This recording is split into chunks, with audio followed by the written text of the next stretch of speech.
Albania terletak di Eropa bagian tenggara, timur, tenggara, selatan, ya, tenggara antara timur dan selatan ya.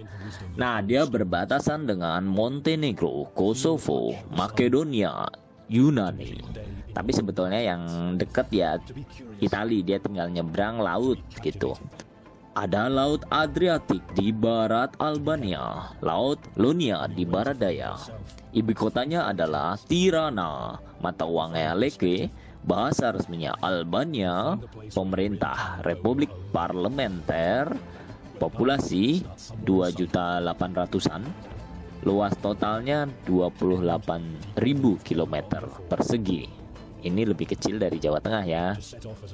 Langsung saja kita sambut Mr. Abdul Loke. Assalamualaikum warahmatullahi wabarakatuh. Terima kasih sudah hadir lagi di channel ini. Ini adalah program Diaspora-Diasporaan. Kita sudah ketiga ya. Bersama saya ada Bang Zarfi. Ini agak unik. Memang sengaja saya taruh di depan karena maksudnya di episode awal karena memang beliau cukup lama tinggal di Albania untuk kuliah. Mungkin di masalah tentang kuliahnya kita bahas di serial lain, tapi yang kali ini lebih banyak tentang Albania itu kayak apa. Saya sendiri juga belum pernah ke sana. Ada sahabat saya di kalau nggak salah diasporaan apa namanya episode kedua dia juga udah pernah ke Albania, tapi dia nggak sempet. Dan memang sengaja saya tentang cerita Albania ini saya langsung nanya ke orang yang sudah tinggal agak lama di Albania. Inilah Bang Zarfi. Monggo Bang Zarfi memperkenalkan diri dulu. Silahkan. Assalamualaikum warahmatullahi wabarakatuh. Waalaikumsalam warahmatullahi wabarakatuh. Oke, ini saya dipanggil Bang ya, padahal umur saya kalau dibanding sama Bang Lucky sendiri sebenarnya agak jauh juga sih. Oke, Bang Lucky, makasih banyak untuk undangannya.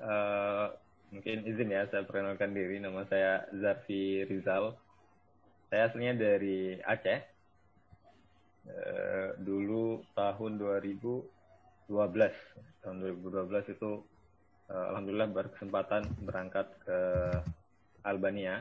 Ini di belakang saya backgroundnya Albania ya.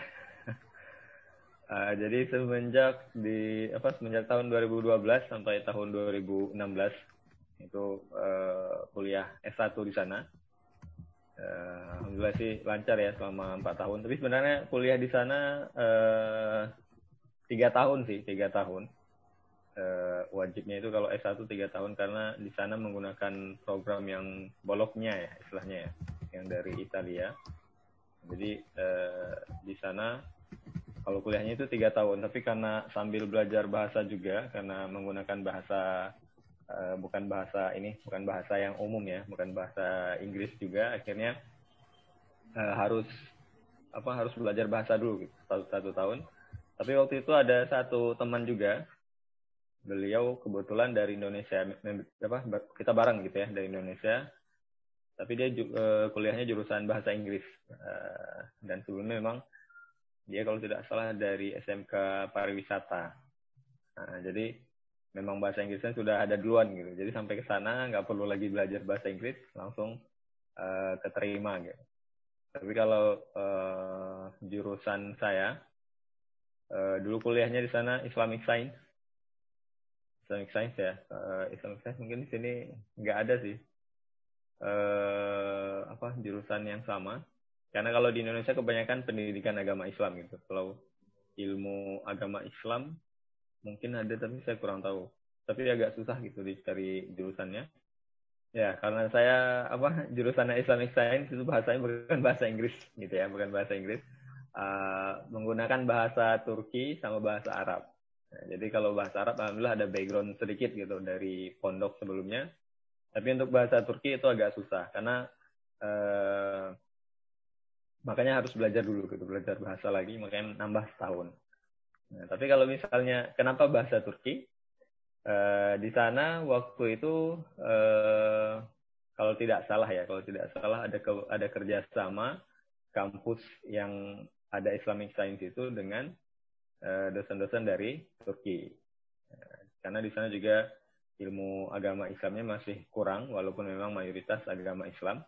Dan itu juga kampus yang pertama mendirikan Islamic Science gitu di Eropa kalau nggak salah. Jadi, bahasa Albania ini kayak apa? Itu alfabetnya kalau nggak salah sampai 34 huruf.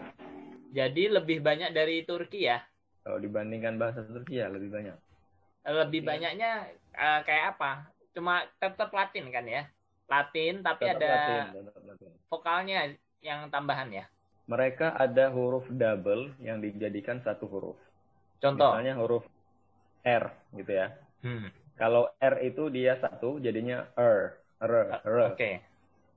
Tapi kalau R-nya double itu R, huruf R gitu. Oh, oke. R ya. Kalau huruf L juga ada, tapi kebalikannya. Kalau huruf L-nya itu satu, itu yang tebal, jadi O, L gitu ya. Tapi kalau L-nya dua jadi L, biasa aja. Jadi ini tetap tulisannya Latin ya? Tetap tulisannya Latin ya. Tapi memang hurufnya lebih banyak. Terus dia sama dengan negara sekitarnya nggak bahasanya? Bahasa Albania itu malah bahasa yang dipakai di beberapa negara sebelahnya. Oh, malah kebalikan gitu ya? Oke. Ya, jadi bahasanya bahasa Albania, tapi orang Albania itu nggak tinggal di Albania aja gitu. Tapi walaupun negaranya Kosovo, mungkin tetangga ya, tapi mereka mengatakan saya itu orang Albania katanya. Oh, malah dan mereka menggunakan bahasa Albania. Kalau dibilang si Albania ini mayoritas Muslim, mayoritas itu seberapa besar sih? Itu sampai 65-70% dari penduduk Albania itu mereka Muslim. Yang lain agama apa banyakan? Ortodoks, Kristen lain juga ada, itu Katolik juga ada. Terus ada satu lagi seperti golongan dari apa ya? Mereka itu bisa dikatakan seperti golongan dari orang Syiah, tapi namanya Bektashi. Mereka punya tempat ibadah sendiri, jumlah mereka juga minoritas. Jadi artinya mayoritas Sunni seperti di Indonesia. Mazhabnya apa yang kebanyakan dipakai? Hanafi kali ya? Kalau mazhab Hanafi, betul. Oke. Jadi artinya kalau misalnya kita datang ke sana, saya pernah ke beberapa negara Hanafi, nggak terlalu jauh beda ya dengan Indonesia. Artinya ya memang banyak hal yang bisa kita lakukan hampir sama lah kayak di Indonesia gitu ya. Betul. Oke. Hampir sama. Jadi nggak ada masalah. Nggak ada masalah. Nah, berapa banyak sih kira-kira orang Indonesia yang ada di sana yang apakah Bang Zarfi ini bisa sering ketemu orang Indonesia di sana gitu? Kalau ini pertanyaannya memang nggak ada jawaban ini. Maksudnya gini, di Albania itu memang nggak ada sama sekali orang Indonesia. Jadi gitu. Tahun 2012 kita datang itu yang menjadi pelajar atau mahasiswa ya, mahasiswa kita cuma memang 2 orang. Terus kita tanya ke kedutaan juga ada nggak orang Indonesia di sana, itu juga nggak ada katanya. Kecuali ada satu mungkin bisa dibilang udah jadi orang tua angkat kita di sana. Jadi ada satu bapak itu sebenarnya sudah dari 50 tahun yang lalu di sana, semenjak 2012 ya hitungannya. Beliau orang Indonesia? Beliau orang Indonesia, orang dari Jawa Tengah. Bisa nyasar ke sono ya? Daerahnya. Itu berarti dia datang tahun 60-an ke Albania ya? Ya, beliau itu yang berangkat tahun 65. Sendiri? Atau sama program tertentu? Tahun itu mereka banyak yang berangkat. Tahun itu mereka berangkat sampai sekitar 15-25 orang kalau nggak salah. Untuk dikuliahkan, mereka mendapatkan beasiswa dari presiden pertama. Ya nanti kita banyakin lagi lah beasiswa untuk Albania ya buat orang Indonesia. Ini sama-sama negara mayoritas Muslim gitu. Dan di Eropa pula kan harusnya bisa jadi hub yang baik lah untuk teman-teman ya. Ceritanya tadi kan kalau di Albania lebih ke arah negara Balkan ya. Artinya kayak Kosovo, Makedonia gitu ya. Artinya gini, kalau saya bayangin orang-orangnya itu berarti orang Balkan ya hampir mirip orang Turki lah ya. Udah berbeda sih. Secara fisik kayak apa bedanya? Kalau secara fisik ya mungkin bisa dilihat orang Albania kadang ada yang berbadan memang lebih agak tinggi ya. Kalau misalnya orang Turki ya memang mereka agak nyampur-nyampur. Ada Arab, ada ada campuran Arab tapi campuran Eropa juga. Kalau di sana memang kayak udah murni orang Eropa gitu. Jadi memang mereka suku sendiri dari suku Eropa. Oh, berarti memang udah kayak orang Eropa, kayak orang Jerman gitu ya? Ya, Albania ini kan berarti saya bayangin negaranya nggak terlalu padat gitu ya. ya, mereka nggak terlalu padat. Terus pesawat itu saya kemarin diceritain sama temen yang AMP ini, Mas AMP. Si Mas AMP cerita bahwa dia datang dari Singapura ke Yunani, pesawat sekitar 2 juta berapa gitu, murah sekali. Artinya Singapura Yunani itu kan perjalanan mungkin sampai 10 jam ya, lebih mungkin ya. Setelah itu dia pesawat lagi, satu pesawat murah gitu ya. Itu dari Yunani langsung ke Albania kalau nggak salah. Artinya bayangan saya kalau misalnya kita bisa dapetin jam yang pas atau hari yang pas untuk dapat pesawat ini, perjalanan sebenarnya nggak terlalu mahal gitu. Sekali jalan mungkin 4 sampai 5 juta bisa dapat itu sampai Albania, tapi memang mungkin nggak ada direct flight ya. Ya, jadi kan kita sudah bahas tentang bahasa, tentang orang ya. Gimana kalau bahasanya pertama kali datang rasanya kayak apa kalau dengerin bahasanya gitu? Apa kayak dengerin orang Jerman, orang Turki, orang Arab gitu misalnya? Atau gimana? Ya, memang bahasanya sih susah ya. Hmm. Bahasanya itu bisa dibilang kalau istilah orang-orang sana memang bahasa Albania itu memang susah gitu. Bahkan mereka sendiri bilang bahasa Albania itu termasuk salah satu bahasa yang susah. Jadi salah satu kenapa orang Albania itu lebih jago dari segi bahasa. Jadi mereka itu bahkan ada yang belajar bahasa itu hanya nonton televisi. Bus. Ya, jadi katanya mereka itu ada yang bisa berbahasa Italia hanya dengan menonton televisi. Jadi dari kecil katanya sering nonton film-film Italia, akhirnya mereka bisa bahasa Italia katanya. Jadi saking ininya ya, saking apa bisa dibilang karena bahasanya susah, jadi mereka pun mudah gitu mendapatkan bahasa-bahasa baru. Jadi memang banyak yang ke Italia buat nyari duit berarti ya? Timbal balik lah, orang Italia banyak juga ke apa Albanianya, orang Albania juga banyak yang ke sana. Kalau orang Italia ke Albania ngapain? Kuliah lumayan ada. Oh, kuliah. Balik lagi ke masalah kebiasaan hari-hari agama ya. Berarti kita bisa sholat, bisa makan halal, gampang lah ya, karena banyak Muslim sana ya. Kalau makan halal itu mungkin agak susah.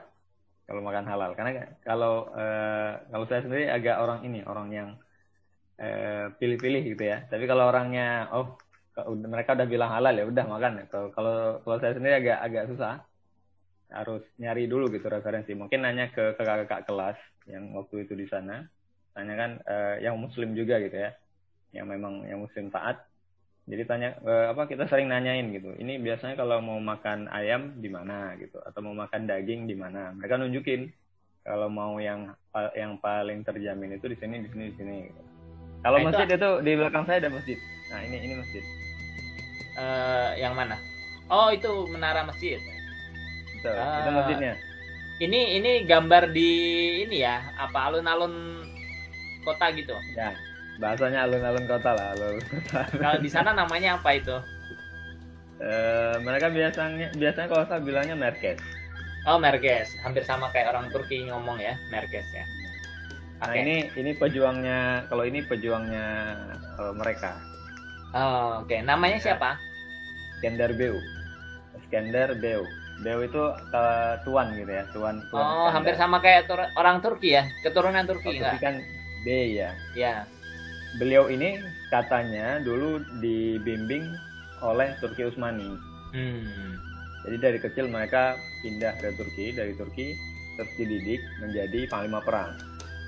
Nah, kan dia tahu gitu, saya aslinya dari Albania gitu. Jadi setelah setelah Turki itu sudah mulai mundur dan dia juga ikut termasuk orang yang kembali ke negaranya, malah mengusir kembali bertahan di negaranya dan merdeka gitu dari Turki Utsmani. Jadi Albania itu di bawah Turki Utsmani katanya sampai 500 tahun. Oke.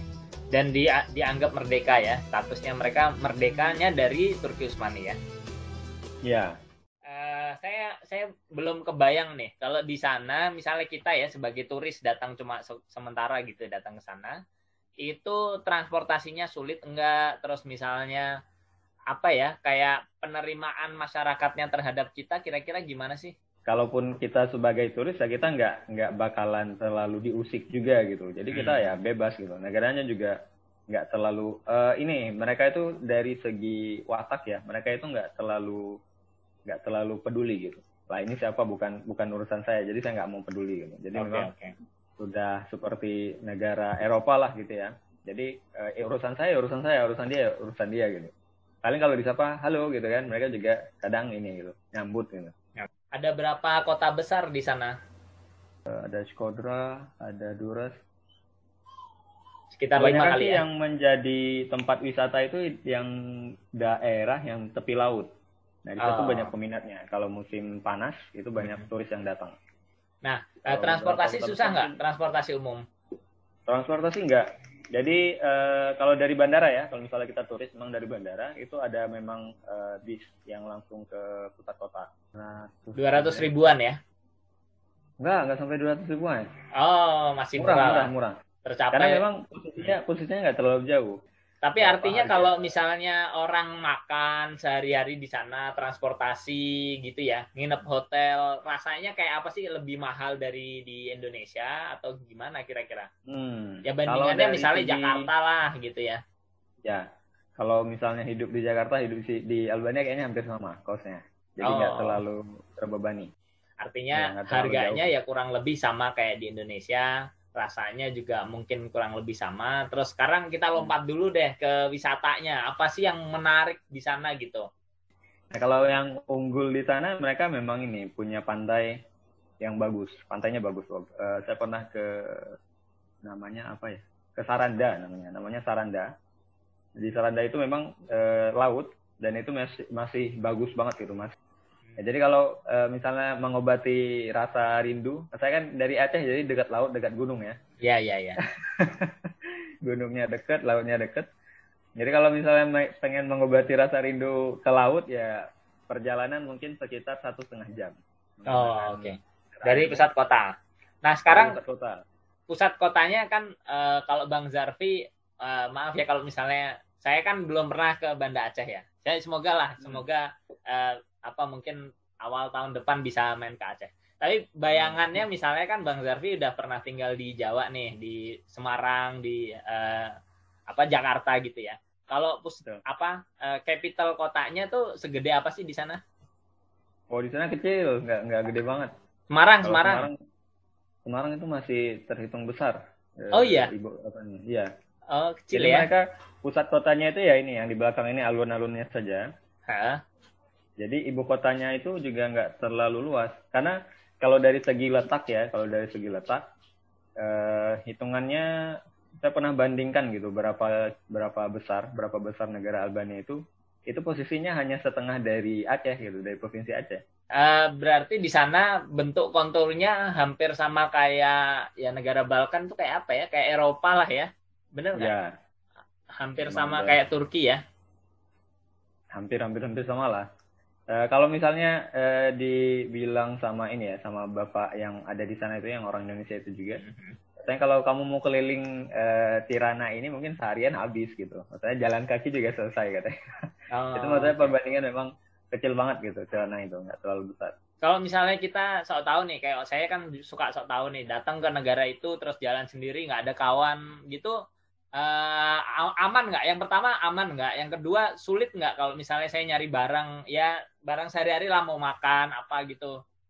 Kan kalau misalnya kalau untuk barang kebutuhan sehari-hari ya market lumayan banyak. Jadi bisa mungkin selang beberapa ratus meter nanti pasti nemu ini lagi gitu tempat makan. Kan biasanya di sana roti. Terus kalau makan siangnya biasanya jadi kayak martabak. Itu makan siangnya. Jadi kayak roti mereka bakar terus dalamnya ada isi. Itu hitungannya dari harga 150 lek. Itu hitungan dari 15 ribuan ya. 15 ribu. Sebutlah 20 ribu. Dari 20 ribu itu udah bisa makan siang lah pokoknya. Oke. Kalau yang mau kenyang banget ya beli pizza. Pizza itu hitungannya dari harga 200. Jadi sekitar 20 ke atas. Di sana kebanyakan pizza halal. Banyak nggak yang pakai kerudung? Nah, kalau misalnya bahas tentang ini ya, popularitas Muslim, mungkin memang kalau dari segi umum. Kalau kita lihat kan kita nggak bisa nentuin kan, wah ini muslim, ini nggak muslim gitu kan nggak bisa. Kalau dari segi perempuan kan otomatis gitu, oh kerudung pasti 90% lah gitu ya, pasti muslim gitu kan pakai kerudung. Nah kalau dari 2012 itu sebenarnya masih jarang banget. Masih jarang sekali orang yang berkerudung. Jadi mungkin kalau kita ke pusat kota, ke yang tempat belakang ini, itu nemu orang yang berkerudung itu masih mungkin kalau ketemu 5 gitu ya, nggak terlalu banyak. Ya alhamdulillah semakin banyak gitu. Artinya kalau misalnya muslimah datang ke sana pakai kerudung nggak ada hal-hal yang aneh ya? Nggak ada masalah. Oke. Visanya kayak apa? Terus ada kedutaan nggak di sana? Nah, ini nggak ada nih. Kalau nyari visa khusus Albania itu kayaknya agak susah. Tapi ini masuk Uni Eropa ya? Mereka belum. Mereka masih belum masuk. Nah, tapi kalau kita pakai Schengen, kita bisa masuk. Albania itu punya visa sendiri untuk masuk ke negaranya. Tapi kalau misalnya kita menggunakan Schengen, itu tetap bisa masuk. Oke. Tapi bagusnya gini, kita masuk karena Schengen ya, kita kan ada yang single entry dan ada yang multi entry kan? Iya. Ya, bagusnya itu pakai yang multi entry. Jadi kalau mau ngurus visa, ya otomatis yang multi entry-nya. Kalau misalnya yang single entry kayaknya bakalan kesusahan nanti kalau di sana. Kan otomatis kita harus balik ke negara tempat kita pertama sampai. Nah, kalau ke Albania, mereka juga menerima Schengen. Kedutaan sih di sana nggak ada. Kalau kedutaan nggak ada. Kedutaan terdekat di mana? Kedutaan kalau Albania itu merangkapnya ke Bulgaria. Tapi kalau mau ke Bulgaria, itu juga mau nggak mau kita harus nyebrang satu negara lagi. Harus nyebrang Makedonia dulu. Oke. Makedonia memang sesuatu ya. Makedonia. Oke. Nah, nanti mungkin lain kali kita bahaslah tentang Makedonia. Sekarang, karena saya belum kebayang nih Makedonia kayak apa gitu ya. Makedonia ini muslim juga ya, banyakan ya? Makedonia itu ya bisa dibilang terbagi 2. Jadi muslim di sana, muslim di Makedonia itu kalau nggak salah memang dari Turki Utsmani dulu. Terus juga kebanyakan yang muslimnya juga mereka itu orang Albania, orang yang dari suku Albania. Jadi mereka berbahasa Albania juga di sana. Terus kalau misalnya kita ngomong bahasa Inggris sama masyarakat yang random asal masyarakat misalnya gitu ya, itu mereka paham nggak sih? Ya, walaupun mungkin terlihat logatnya berbeda, tapi mereka bisa ngomong gitu. Dan kayaknya sih kalau random ya, dengan batas usia tertentu, kayaknya mereka bisa bahasa Inggris. Oke. Nah ini seru nih kayaknya dikembangin wisata ya, paket wisata buat orang Indonesia untuk ke Albania gitu. Soalnya kan walaupun konturnya sama tapi orangnya beda, sejarahnya beda gitu ya. Dan tadi disampaikan ada wisata. Saya pernah ke beberapa negara yang memang kalau buat orang Indonesia ini sebenarnya sangat nggak menarik gitu, kayak ya kita memang alhamdulillah tinggal di negara yang sangat indah ya. Artinya kalau kita datang ke suatu negara kadang secara alam sangat tidak menarik, tapi banyak hal sebetulnya yang bisa kita lihat sisi-sisi yang sangat menarik lah buat kita gitu ya. Jadi walaupun Albania itu negaranya kecil, mau danaunya ada, mau lautnya ada, mau gunungnya juga pemandangannya bagus-bagus. Tempat ke satu gunung itu di daerah Tirana juga, nama gunungnya Daiti. Jadi kalau misalnya di daerah Tirana sendiri itu agak susah turun salju. Karena kan di sana 4 musim juga. Jadi kalau salju itu turunnya paling awal itu di Gunung Daiti itu. Mau lihat salju di awal-awal turun, ya kita bisa ke sana gitu. Bisa ke Gunung Daiti, bisa main salju di sana. Kalau lihat sekilas kayaknya langitnya biru ya. Kayaknya polusinya nggak terlalu banyak ya. Ya, alhamdulillah langitnya itu bagus. Maksudnya nggak abu-abu lah gitu. Nggak abu-abu ya. Nah ini pertanyaan random nih. Kalau misalnya gini nih, kita jalan nih ya, jalan ngasal gitu lah ya kayak ini. Nah itu aman nggak sih buat kita jalan-jalan di sono sendiri gitu? Kalau jalan sendiri kayaknya aman, selama nggak mandang-mandangin orang, lihat orang ini siapa gitu ya, insya Allah aman. Aman ya, santai berarti ya sebenarnya hampir sama kayak di Indonesia aja ya, santai lah ya gitu ya. Tapi kalau misalnya memang lagi nggak bernasib baik ya otomatis itu udah jadi lumrah lah ya di mana-mana pasti. Artinya kan kehidupan normal ya normal aja, kita ya biasa aja, orang juga biasa aja ya. Jangan keluar di jalan di atas jam 11 malam lah gitu. Karena ya di sana kan bebas ya. Yang mabuk-mabukan juga banyak, ini banyak. Artinya kalau 11 malam ya masih lumrah. Maksudnya ya kebanyakan negara memang begitu, di atas jam 11 itu ya lebih baik kita memang pulang aja atau melakukan kegiatan di ruang tertutup lah gitu ya. Udah masuk jam rawan ya? Jam rawan. Tapi memang ada beberapa negara yang batasnya jam 9. Kayak di atas jam 9 lebih baik pulang deh gitu. Nah itu negara-negara yang cenderung rawan gitu ya, kalau di negara-negara tertentu yang mereka punya permasalahan sosial ekonomi kadang begitu. Nah betul. Kalau di sana ini enggak, biasa aja ya. Jam 9 masih aman. Karena kenapa? Musim panas. Jam 8.30 itu baru masuk Isya. Maghrib. Isya ya kalau nggak salah ya. Maghrib itu ya sekitar jam 8-an lewat. Terus nanti Isya jam 9 lewat. Iya, jadi otomatis kita mau ke masjid, masjidnya juga dulu belum banyak. Ini satu-satunya masjid peninggalan dari masa kan di sana pernah komunis ya. Sampai tahun 90-an. Jadi ini satu-satu masjid yang ditinggalkan. Kalau dulu di sekitar sini itu selang 100 atau 200 meter itu ada masjid. Jadi saking banyaknya masjid di sana itu sampai semuanya dihancurkan gitu, tempat ibadah dihancurkan. Peninggalannya hanya ini. Nah ini pertanyaan saya mungkin nggak umum ya buat kebanyakan orang Indonesia, tapi saya juga pernah ngerasain di beberapa negara yang sebetulnya mayoritas Muslim, cuma secara sistem negara malah agak sulit gitu menjalankan syariat Islam. Misalnya di sana gimana sih gitu, kita sholat bebas nggak, terus kayak ya ada nggak larangan-larangan yang terkait dengan syariat sebenarnya? Kalau ya itu sih setelah 90-an ya, setelah ya masa kelam itu, masa komunis itu hilang, ya alhamdulillah semuanya bebas. Yang mau ke gereja, ke tempat ibadah masing-masing ya, agama masing-masing itu aman. Bahkan yang Muslim pun sekarang ini posisinya sudah diganti. Ini kan kalau kita lihat sekarang rumput kan. Di belakang saya ini kita lihat rumput gitu. Tapi sekarang itu udah jadi paving block. Namanya paving block datar. Udah jadi emang kayak alun-alun gitu. Saya nggak tahu kenapa, apa motifnya waktu itu. Gitu. Nah jadi kalau hari-hari besar itu sholatnya di situ. Bahkan ini kalau menampung jamaah Jumat nggak cukup. Jadi membludak sampai ke jalan. Nah, otomatis mereka sekarang sholatnya di situ. Bahkan kalau Lebaran kemarin saya lihat foto terakhir mereka sholatnya di sini. Kalau sebelumnya itu arah ke depan mana ya? Depan sana lagi, ke depan sini.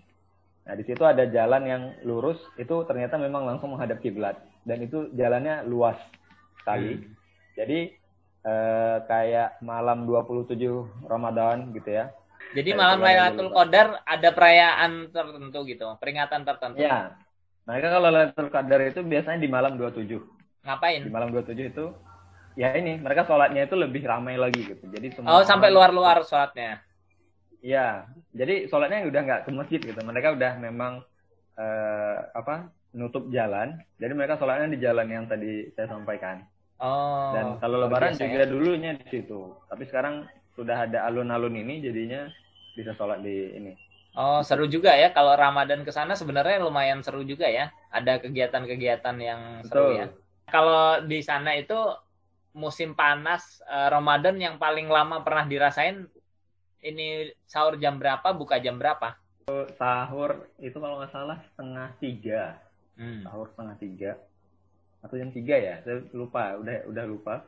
2:30 atau jam 3-an. Terus nanti bukanya 8:30. Lumayan juga ya. Iya. 9 baru buka. Oke. Jadi malam otomatis nggak tidur gitu. Malam itu otomatis nggak tidur. Habis sholat tarawih mungkin selesai jam 12-an kan.